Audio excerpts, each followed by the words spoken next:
Every building has a face, a story told through light, materials, and proportion. So today I wanted to explore how AI imagines that story through facades that feel real, yet completely digital.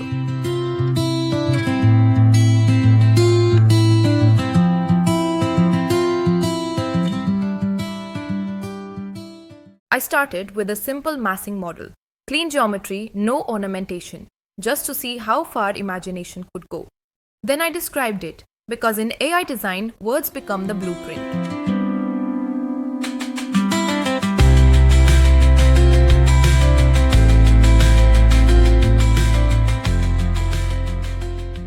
And this is where it gets exciting.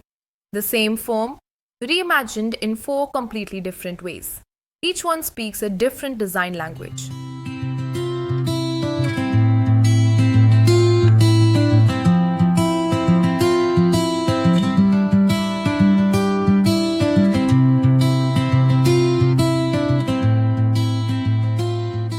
What fascinates me about this process is how fast you can explore materials, lighting, and emotion without sketches or 3D models.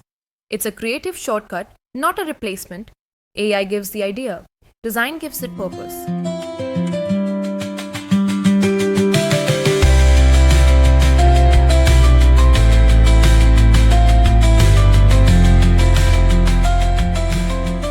Every design tells a story, and sometimes all you need is a few words to see it come alive. Subscribe for more AI plus design experiments where architecture meets imagination.